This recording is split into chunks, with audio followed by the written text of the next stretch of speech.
Cold and bitter winds blow as I settle down with my dogs, curling them close, their thick coats full of warmth and confidence as we choose to stay put, out of the weather, and wait for the worst to pass.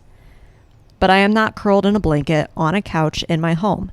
Instead, my shelter is that of snow, and as I close my eyes and take in what has happened, I feel like maybe I am just the unluckiest person in the world. Welcome back to Tragedy with a View. I am your host, Kayla, and I am Sam, the lucky co-host on Tragedy of the View with a View sometimes. Summer host. Yeah. Lucky you guys. I told Amanda, she asked what our plans were tonight, and I was like, oh, I'm forcing Sam to do a podcast with me. And by forcing, I mean that I asked and he said yes because he never tells me no. I tell you no sometimes. Only occasionally. You tell me no without saying no. Exactly. I have discourse. And if it really matters, I will continue to have discourse until I get my way. Because that's adult problem solving. Or you could just say no like a human. Well, we're not going to get into relationship dynamics and how to properly have a relationship, but when you care about a relationship, you should keep talking with your partner to try to solve your problems. Okay, yes. But like specifically when it comes to the podcast, if there's a subject that you're like... I'm happy to help. I love supporting your efforts. Well, thank you. I hope that everyone listening has a partner like Sam. I hope they do too. All right. So in the last episode, we talked extensively about the roles of sled dogs, or the role that sled dogs played in the Alaskan Serum Run and that you should go watch the movie Togo, because that is another dog present in the story that will provide you some context outside of Balto. Yeah, the animation isn't super accurate, so... But it is a good movie anyway. It is a good movie anyways. You should watch it. So while technology has certainly made traveling easier and allowed certain areas of the world to be more accessible, Alaska still uses sled dogs often. Denali National Park uses sled dogs so frequently that they either try to breed or adopt a litter every year, and they usually have a theme to what they name the dogs. So like... Pokemon. Yeah. I mean... Really? Not really, but like that's an example. I don't remember off the top of my head what some of the examples are, but I feel like flowers or herbs was one of them, and then... that seems fun. Yeah, so they have a theme for what they name the litters. And Denali National Park uses sled dogs because there are times where park management needs to access wilderness areas that they can't get to with motorized vehicles. And some of these projects can include transporting supplies for buildings, maintaining winter trails, checking on buildings, and conducting research projects. As we discussed in the last episode, the presence of sled dogs is strong in Alaska, and the Iditarod is one of the most notorious and celebrated sled dog races. The Iditarod covers the historic trail from Anchorage to Nome, and it began to be advocated for by Joe Reddington Sr. and Dorothy Page in the 1960s as a way to maintain the historic route and connection between rural villages. So the previous episode happened in the 20s or 10s? 1925. 1925, okay. So 40 years ago. 40 years later. Ish. Yeah. So the race from Anchorage to Nome typically lasts for the first place finisher at least about 10 days. And the Iditarod covers... Random thought. I wonder if Snow Dogs is about the Iditarod. Do you think Snow Dogs, the race in Snow Dogs, is the Iditarod? That's my thought right now. I don't know. I can't remember. I think we should all, when we're done with this episode, Go everybody watch turn Snow on Snow Dogs. Dogs collectively on Wednesday. Hold on, let me see. That's here. my intrusive thought right now, guys. On Wednesday, July 17th, let's all collectively at noon Eastern Standard Time Start watch Snow Dogs. Snow Dogs. That I know what your first post should be. If you know, you know. If you know, you know. Post a picture of the dentist guy. All right. So the Iditarod covers 1,048 miles or 1,686 kilometers. Every other year, the race will switch between a northern and southern routes, and the difference allows for more villages to be essentially part of the party. The difference between the routes begins in Ophir, or about 250 miles or 402 kilometers into the race. And then it joins together again in Kaltag, and participants then take the last 250 miles or 402 kilometers to the finish. The route and therefore sled dog racing actually became popularized by the 1925 Serum Run we discussed in the last episode. But the Iditarod travels the additional distance from Anchorage rather than beginning in Nenana like the Mushers did for the Serum. The first Iditarod race was held in 1973, had 34 participants, and 22 of them finished the race. What was weird things happening in the 70s? I'm pretty sure Iron Man started in the 70s too. In Hawaii. It's like, let's just go swim in the ocean and ride a bike for 112 miles. Let's do a snow race for 1,000 miles.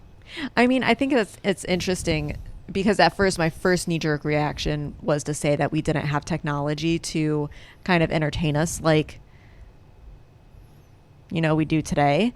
But also, like... They're just different back then. Cocodona 250-mile race just happened like a month ago, and they've got record signups this year for it. So it's like people are still like choosing to do multi-day events. I don't know what is it about the human design that makes us want to do things like that. Do crazy shit. Yeah. Am I allowed to cuss on your podcast? Yeah. We talk about death. You can cuss. Okay.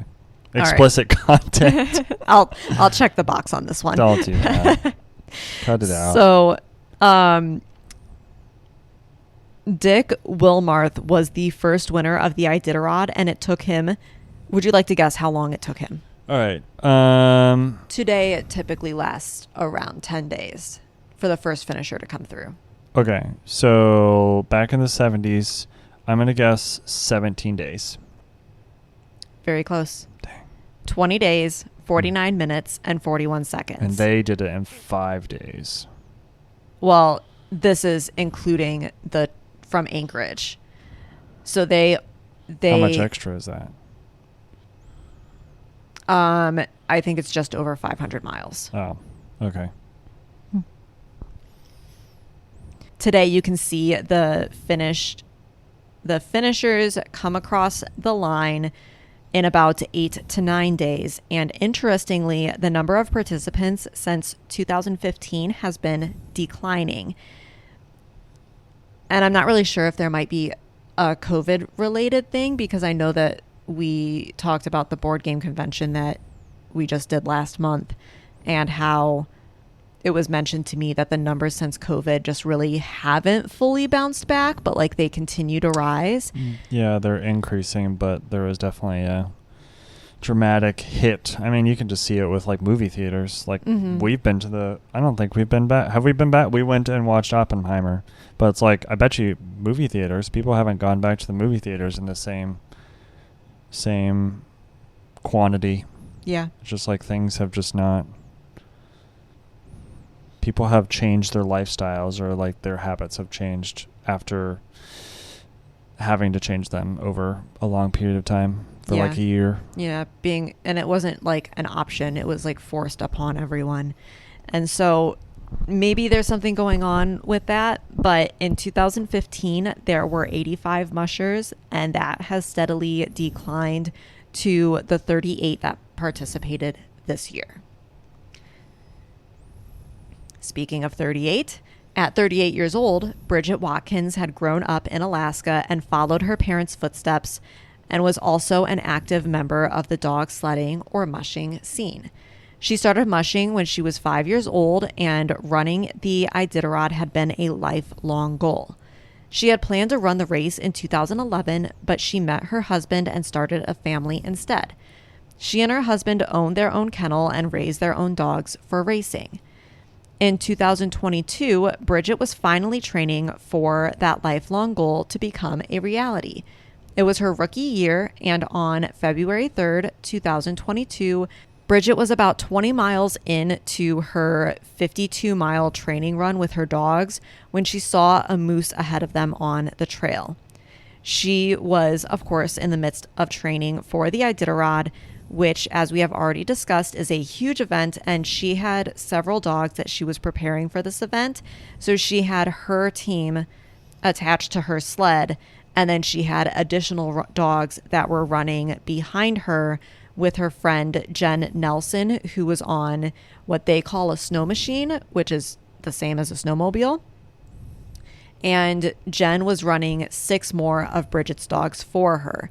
So in total, they had 16 dogs with them. Bridget, being accustomed to seeing moose during training runs, does what she has always done and stopped as soon as she saw the moose. She could tell it was a male or a bull moose, and that he had shed his antlers, and they were roughly 500 yards from him. The moose predictably trots off, and after he disappeared into the foliage, Bridget asks her team to continue forward. As she continues on, though, she starts to notice that the moose seems to be circling around and coming back onto the trail ahead of them. Each time she would stop and give the moose plenty of space and wait for him to move on before she started to continue forward again. The 4th time this occurred, though, Bridget saw the moose through the brush, and that this time he was much closer, roughly 150 yards away, and because this was way too close for comfort, she immediately asked her team to stop, which they did. Bridget at this point felt that she needed to try a more aggressive tactic to get the moose to clear out of the area, since they were clearly at this point coming back to the same spot on the trail and just meeting up again and again. And she knew that if she just let him run off on his own, they were likely going to meet again, and she just didn't want to cause any problems. So this time, once her dog stopped, she anchors her sled into the snow and walks around the front of the team, where she gets out her .380 pistol, which is a small handgun. As she does this, the bull moose again walks away, and he turns a corner and disappears out of sight. Taking a quick moment to talk to Jen, they decided to stay put where they were because they wanted the moose to get out of the area before they had any problems with him. Bridget returns to her own dogs, and then all of a sudden, they hear a crashing through the trees and see the moose charging straight at them. That's crazy.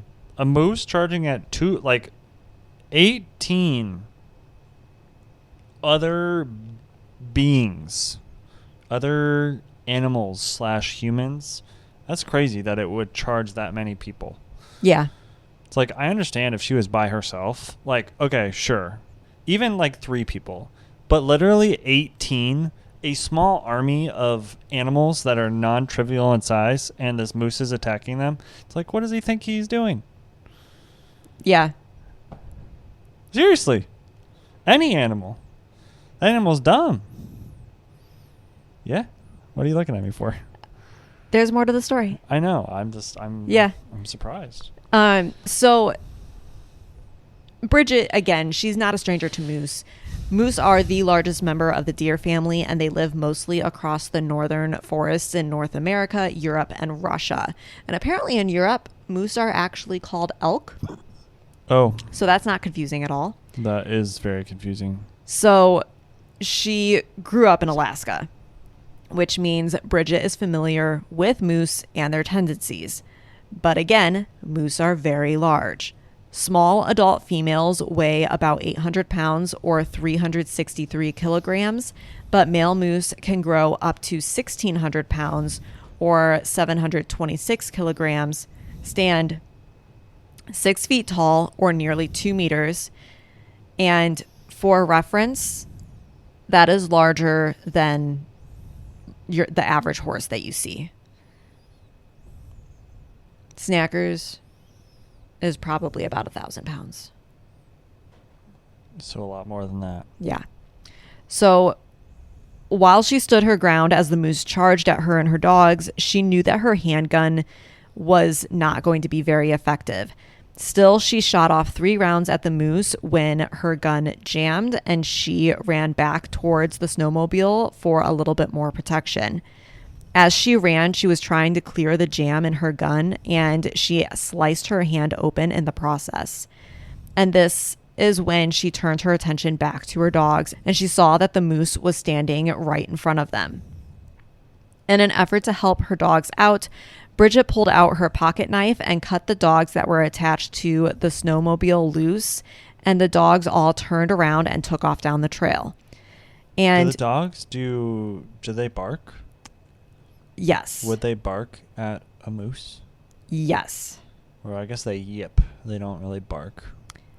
Or like huskies don't bark. They're very vocal in many different ways. Yippee. But yes. So when she cut the dogs loose, this caused the moose to turn his attention to the snowmobile. And there wasn't much room for Jen or Bridget to kind of take cover as the snow was extremely deep on either side of the trail. There was a lot of brush and small trees on the side of the trail that prevented them from being able to go into the wooded area with the snowmobile. As the bull charged at them, Bridget shot off her remaining rounds in the gun, and while she knew she had hit the moose, it clearly was not deterring him. The dogs that were attached to Bridget's sled were now starting to bark at the moose, and this then pulled the moose's attention back to them, and he charged at them to attack. At this point, the moose was standing over top of the dogs, and for roughly 50 minutes, the moose would stomp and kick anytime the dogs moved or made a noise. What is going on? Every time an attack started, Jen and Bridget would wave their arms and bang on the snowmobile and try to distract him from the dogs. And anytime the moose was not directly attacking the dogs, they would talk to the dogs and try to keep them calm and quiet. To put a little bit more space between themselves and the moose, Jen backed up the snowmobile, and she had also called the Alaskan State Troopers to try to get some help. Meanwhile, Bridget was texting all of her friends in the area asking if anyone was available to bring a rifle. One of Bridget's friends replied that he was on his way, but it would still take him nearly an hour to reach their location. As they waited, the moose would attack the dogs again and again, and at one point he ended up demolishing the sled, which Bridget says she was grateful for because it took his attention away from the dogs during that moment. After an hour of waiting, they finally heard the hum of an approaching snowmobile, which would be Bridget's friend coming with the rifle. Unfortunately, he was coming from the opposite direction, which meant that Jen and Bridget were now in the firing line of his rifle, and so they had to retreat all the way back down the trail so that way they could get down on their bellies and hide behind a hill. Once he was given the go-ahead, their friend took his shot and the moose dropped where he stood. Bridget's dogs were now in a pile, completely tangled together between the lines and the harnesses, and Bridget separated them by cutting away the ropes and freeing the dogs, and as she freed each one, she took inventory of their injuries. Bridget and Jen both worked as emergency nurses, and their training kicked in, and they were able to triage the dogs. Despite there being blood everywhere, the lead dogs were unharmed, and the pair of dogs at the rear had been able to slip from their harnesses and escape. Unfortunately, the dogs that were in the middle, so there were 6 dogs in the middle, took the brunt of the attack. One of her dogs, Bill, had broken a leg, and then 2 other dogs, Bronze and Jeffy, were in bad shape, but she couldn't easily identify what their injuries were. Bridget used her parka to wrap up Bill to help keep him warm and help ward off shock. And the dogs who had either been cut loose or escaped during the attack were now starting to reappear. Being a Malamute and Siberian Husky mix, they are very pack-oriented dogs, so they tend to stick together. However, one of her dogs, Flash, was missing, but she didn't have time to devote to his search at this moment. The closest town with a vet was 20 miles away, and they were now stranded with a broken sled. Bridget was hooking her dogs to a line to keep them nearby, and this is where my favorite part of every story comes in. The community... Another moose appears. No. Oh. The community comes together to help. Good. Locals heard about what was going on and showed up in trucks, snowmobiles with pull-behind kennels to help transport the healthy dogs to safety. Bridget took 2 of the dogs who were in the worst shape to meet her husband half an hour away by use of a friend's snowmobile, while Jen took the other on hers. While they were getting their dogs in the truck once they met with her husband, a local arrived with Flash, the missing dog. Yay. While alive, he had clearly experienced a blunt force trauma wound to his head, and so he was put in the truck to travel another 45 minutes to the vet clinic. North Pole Vet Clinic had been called ahead of time to let them know what was coming in, and they had an entire trauma team, including a single vet and vet tech for each of the dogs, and they were there waiting for the dogs to arrive. Flash barely made it to the vet in time, and the surgery to his head saved his life. Bill had surgery to repair his broken leg, and Bronze and Jeffy had surgery to repair internal organ damage, and external wounds needed stapled closed. A GoFundMe was started and raised almost $10,000 to help ease the vet bills.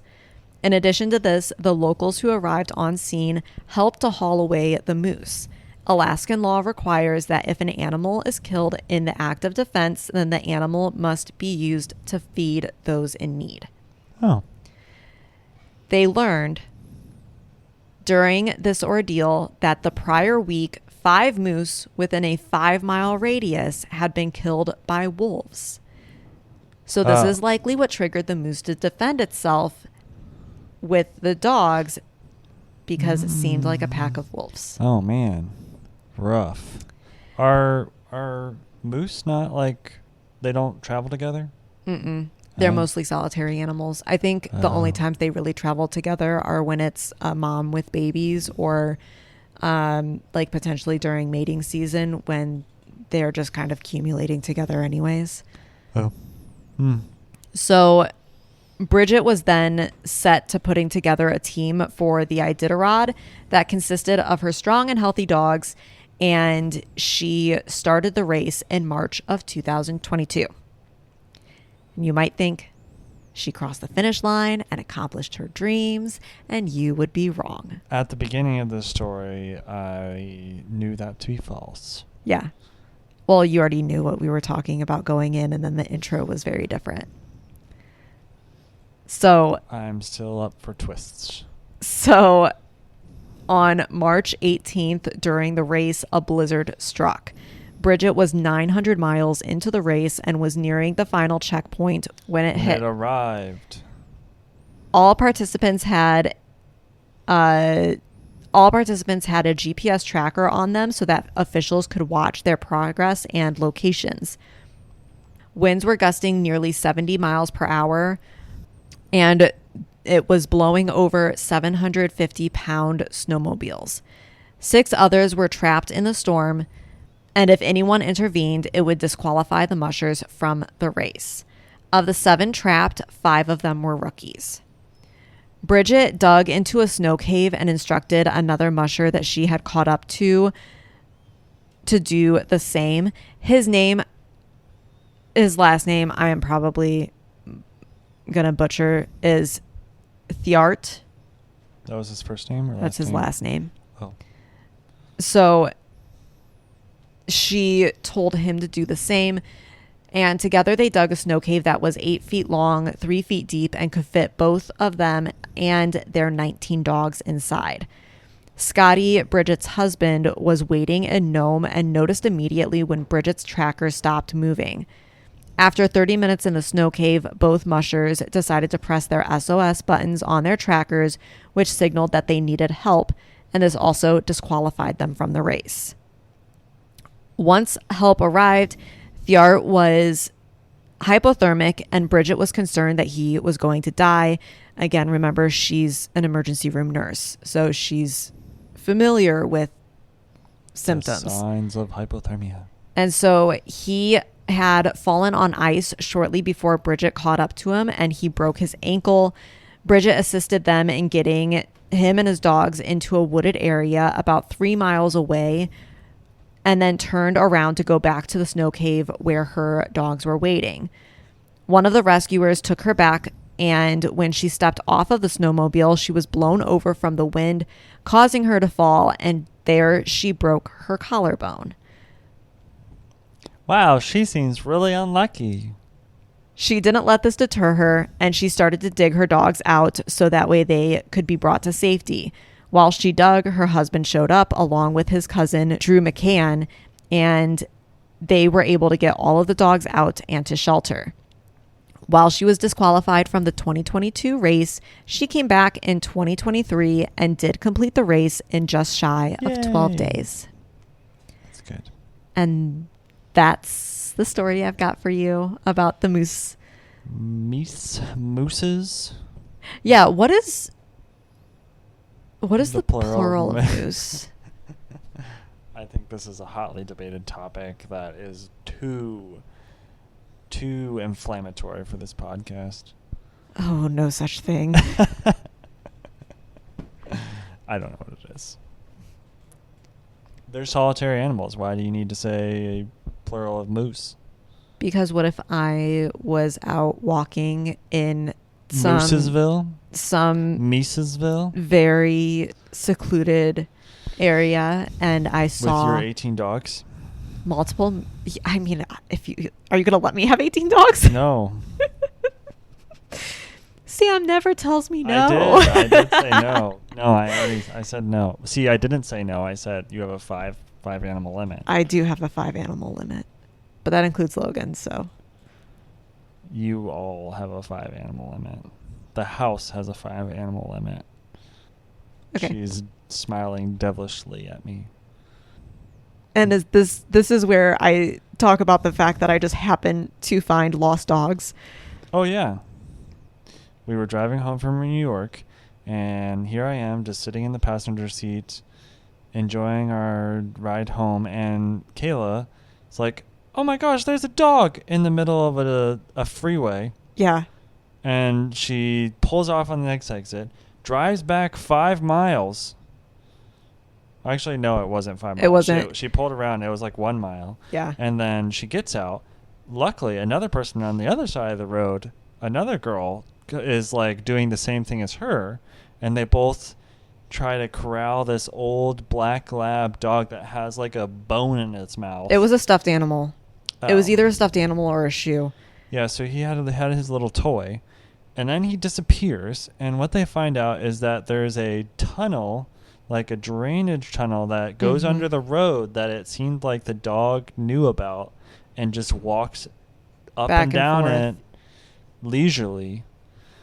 And like you could like, if you were there, you would recognize it was not scared at all. It, like, saw them, and it was like, hey, what's up? It, like, wagged its tail at me and then trotted off. And I was just like, wait, come back. I will help you. Yeah, it, like, didn't care. It wasn't, like, running away from them. It was just, like, it saw them, and then it just kept walking. It was like, yes, I got 2 girls this time. Well, actually, there was 3. There was another person that stopped.